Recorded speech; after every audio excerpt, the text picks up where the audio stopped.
What's up YouTube, Dale here from Zephyr, and today I am bringing you a test and combo video for ice barriers. Now we're kind of going on to the next part of the progression on this series of videos. So we started off with the profile, then we showed you direct combos, and now I'm going to show you a test and combo video so you can see what this deck can do on a randomized basis. So with all of that out of the way, please smash that like button, hit that notification bell, and subscribe so you don't miss out on any more upcoming content. After a very decent shuffle and a good old cut, what we'll do is a randomized test hand going first and second, starting with 1, 2, 3, 4, 5. Wow, okay, that's a pretty decent hand. So we're just going to put our hand traps to one side. This is just going to mean that our inboard is going to be even stronger. Unfortunately, Swap Frog doesn't have a water to discard, but because we opened up 2 medallions and both can be used, we can get to any water that we want. So we'll start off by activating the first medallion. Now, ideally, what you want to be going for off the back of Swap Frog is a card that's going to gain you advantage later on down the line if you do decide to discard it. So we're going to decide to go for, wherever it may be, Speaker. And the reason we're going to go for Speaker and not go directly for the Mirror Mage is the Mirror Mage can be discarded at any point anyway with Swap Frog. So we'll special summon down the Swap Frog by discarding the Speaker. In doing so, this will allow us to use Swap Frog's effect to send us a Mirror Mage from deck to the grave. Mirror Mage's effect will basically do what Medallion will do for us later on anyway and get us a Revealer. Now keeping in mind, discarding the Speaker is not the end of the world because we have a second Medallion to search out if we wanted to. It really does depend on where you want to go. Now, ideally, if you want to keep both Droll and Imperm, you can hold on to them, or you can discard one of them. It's entirely up to you. So we'll normally summon down the Revealer, and now it's up to you which one you want to discard. Now, keeping in mind, if we hold on to the Medallion, it will allow us to get an additional extender in the form of Speaker during the plays, which will allow us to go into Shark and then Toad. So that's something you might want to consider before activating Revealer's effect. So I'm probably going to get rid of one of the hand traps, the one that I feel is going to be least effective in the entire matchup. But I feel that Droll could be pretty good in the sense that if it's a matchup that I feel Droll's going to be the most effective for, I'll hold this back. And the reason I'm going to do that is I'm going to activate the Medallion. This will allow me to add a Speaker from the deck to the hand. And then I'm going to use Revealer's effect. I'm going to ditch the Imperm. And more people will pretty much figure out if an Imperm gets discarded, I've probably got an Imperm in the hand. And then what we're going to do here is we're going to go for the Yugioh.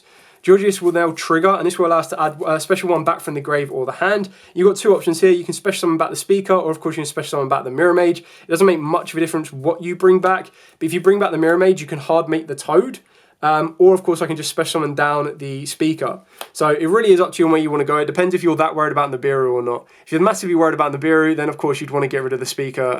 You probably want to make Toad first, but then at least with this particular hand, you've got a Toad and you've got a Synchro level 10. If we go down the other route, we're probably going to be pushing for a draw if anything else. So if we go special summon down the Speaker, what you'd be doing here is you'd be overlaying both of these. You'd be going into a Shark. And remember, if you wanted that water discard, you'd actually return the Swap Frog back to the hand. Or if you just wanted a card to be discarded, you could swap this back to the hand and discard this instead to hold on to the Imperm, which might not be that bad with hindsight. So let me just go down this route instead. I think this might be a little bit more effective. So if we go Shark, detach, summon Toad, keep that out of the way. Then if we use Shark plus Mage and summon into Coral. So now of course you've got the ability, if you want to be bringing back the Mirror Mage off of the Coral. And I'm just trying to think, if the Coral goes and it'll trigger, it will only give me 2 tokens. So, I mean, it doesn't make much of a difference. I still feel that you're only ever really going to get 2 tokens. But by getting 2 tokens, I can get into an 8 off of the back of this. But then I can't get anywhere else with the other tokens, which is the issue. Unless I get rid of the Yugioh, and then the Yugioh will allow me to go into a Crocosaur and draw.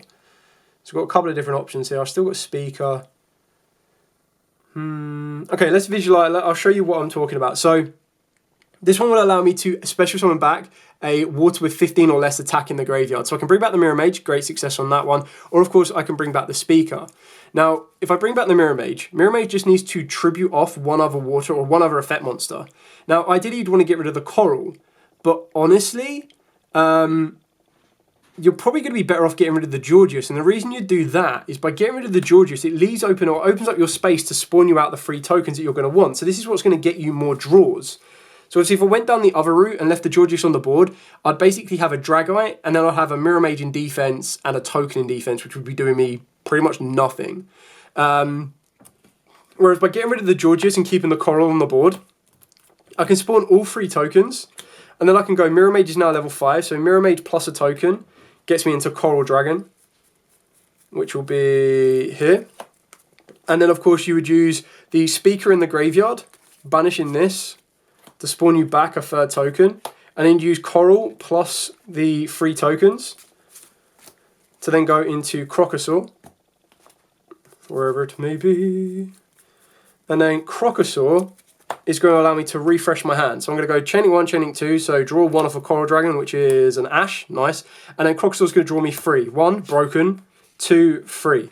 So this hand is just now absolutely nuts. This is why it's so good to get the draws going. Because now I have the ability to use the Ice Jade, which just allows me to discard another water, which luckily I drew into Swap Frog. So discard that, summon this down. I'm locked into waters, but that doesn't make any difference whatsoever. Water Synchros to be specific.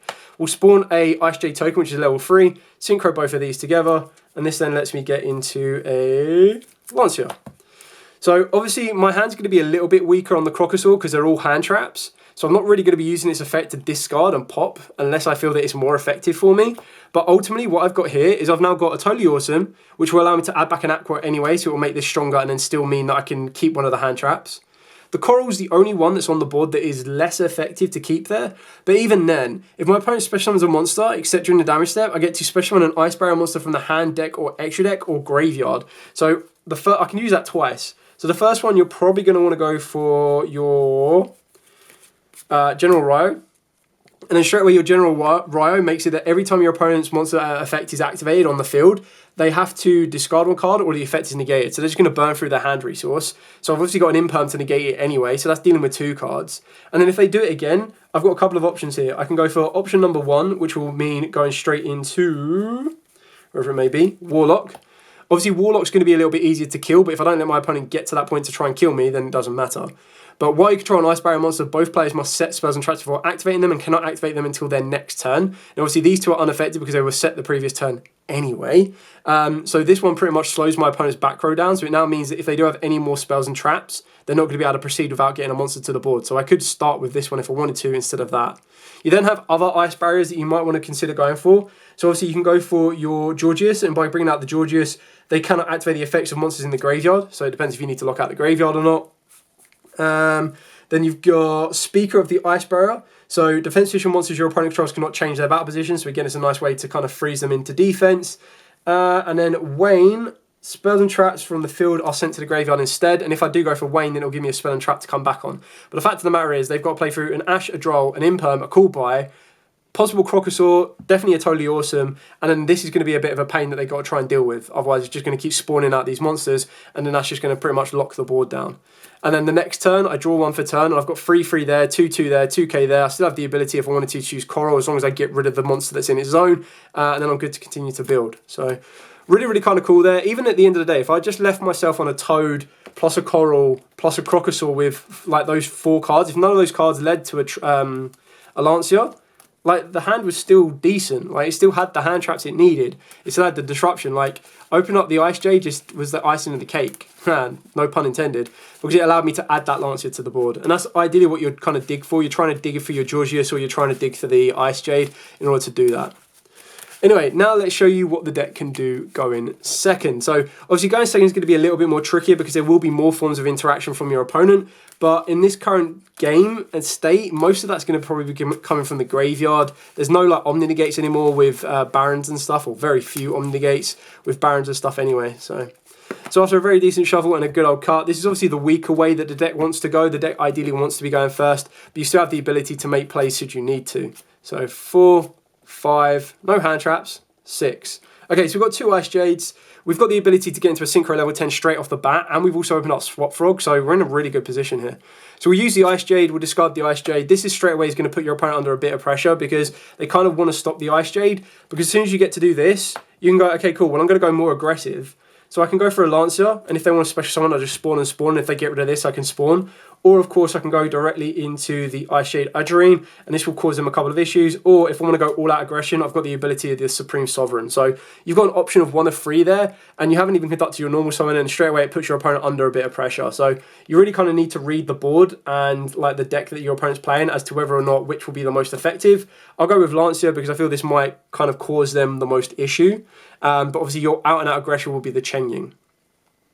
Now, of course, we've got the ability to activate Medallion. Medallion, again, will let us search out anything we need to. So I'm probably going to search for An ideal extender. I mean, the Yugioh I can summon out of the deck. We'll go for the Revealer. Doesn't make much of a difference, really, because you'll still have everything you need to. So, special summon down Swap Frog. Let's get rid of Speaker. Swap Frog effect will trigger. This will allow you to send. And the reason you want to get the Mirror Mage into rotation. So the Mirror Mage effect will trigger. This will allow you to add. And the one you're going to want to add is you're going to be your Speaker. Even though we just discarded it. But the idea is you're still basically looping around into these two. Because you're going to be able to normal summon down the Revealer. If you feel you need to hold on to the Frozen Domain, you'd add this back to the hand. But honestly, I think we can just add back the Swap Frog. And if we wanted to, I can special summon it down again later on. No big issue. Use Revealer's effect, ditching it. Summon out the Yugioh. Yugioh's effect will now trigger. This will allow us to get basically 2 level rank 10s on the board or synchro 10s on the board. So Yugioh can now bring back one from the graveyard, so we'll bring back a Speaker. You can now special summon down this Speaker, overlay both of these, go into Shark, Shark's effect, detach the Speaker, get you into Toad. Do I put Toad in the extra one zone? I might need to. No, it's fine. So we synchro both of these together. So we're just going to get our aggressive level 10 now.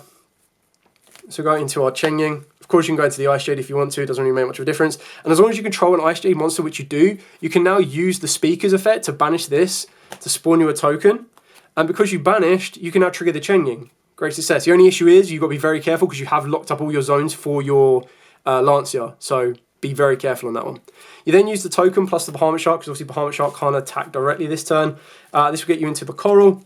Coral's effect can now trigger and revive one for 15 or less attack from the grave. 15 or less attack from the grave. So I'm going for a Swap Frog if I want to. I can even go back for an Ice Jade, but the other is if you go for the Mirror, I think the only issue here is unless the Mirror tributes off one of the monsters on the field, it's only ever going to get 1 token, which will only put you into a Synchro level 4. So this is kind of like the issue with the Ice Barriers, is you've now, when you're trying to put so much pressure on the board, you ideally end up putting yourself in a position where you can't put more onto the board. So maybe we don't even need to do that. Maybe just keep the Shark and the other card on the board. But either way, I mean, you can go for a Swap Frog. Swap Frog from Foolish. I suppose if you, as long as you bring back Swap Frog, you've got another tribute off of Totally Awesome, which is kind of cool, quite effective. But the idea is that your Chengying would have banished. There would be at least 3 cards banished. So that's a 300 attack swing for everything. So you've got your Chengying swinging in. You've still got a space open up for the Lancia as well. So you can attack for that, attack with that, attack with that, attack with that. So you've pretty much got what you need to, and you've been able to hold back the Frozen Domain. So even if you can't OTK through this particular board, because you held this back, you can set this, and then your opponent cannot activate cards or effects in response to the activation of your Ice Barrier monster effects. Hello. If a monster is special summoned from the extra deck except during the damage state, you get to return this card to the hand, or shuffle it in. Sorry, you can return to the hand or shuffle it into the deck 1 Ice Barrier monster you control, and then you can place 1 card on the field into either field or either graveyard on the bottom of the deck. You can only use each effect once per turn, and then obviously with the Lancia has the ability that if this face-up Synchro Summon card in its owner's control leaves the field because of an opponent's card, you get to special summon an Ice Barrier Synchro from the extra deck, and it's treated as a Synchro Summon. But the idea is that straight away this can trigger, and this will let you, so your opponent special summons, you go, okay, cool, let's go for the General Row. Your opponent activates a card effect, get rid of the Swap Frog, that's in the gate off the back of Totally Awesome. And then they special summon again, and you go, okay, cool. I'm now going to make sure that all of your stuff goes to the gets banished, all your spells and traps get banished. So Wayne's effect will trigger. Let's just make sure I've got a Monster Reborn ready to go, just in case I need to, so we'll have the Freezing Chains. And they've still got to deal with all of this. Obviously, the only downside is you haven't been able to manually trigger one of your banishes. But if they banish anything, then you'll be good to go. And then, obviously, if this leaves the field, then you'll be able to trigger the banish, because you go, okay, cool, let's go for just OG Trish. OG Trish, banish, banish, banish, trigger, banish, banish. And then, obviously, change the attack stats and everything else. So you still got loads to play around with. And it kind of shows you, like, different routes you need to go to. You just need to be a little bit careful on, like, spacing. Because I feel there's a lot of plays you want to make before you bring back the Mirror Mage, because the Mirror Mage will lock you into stuff.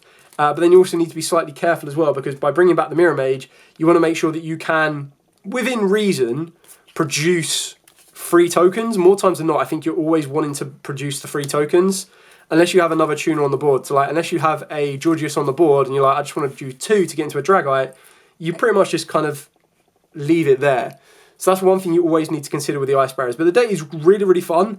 Like I said, it's just managing the space on the board. And once you kind of learn to manage the space on the board to a maximum potential, then you're going to be able to pretty much just go ham with the deck. And like I said, going second, you kind of ideally need the Ice Jade. That's what really unlocks this deck. And I'm actually glad that we finally get it, because I wanted to use that Ice Jade and Sword Soul, but it was just very direct with what it was trying to do. Whereas this, it just opens up. You've got so many options. So obviously you've got your Cheng Ying, you've got your Ice Jade, and then of course you've got your Lancer. So you've got 3 great options there for you to produce off of the back of that. Anyway, thank you so much for watching. I hope this has given you a bit more of an insight into the Ice Barrier deck. Obviously, you've had a profile. Technically, you've had 2 profiles. Then you've obviously had a very kind of cool baseline combo video, and now of course I've shown you the test and video as well, so you can't pretty much got everything you need to. Any questions at all, like absolutely always, put them in the comments down below and I'll be more than happy to answer them for you. For now, stay safe, and of course, happy dueling.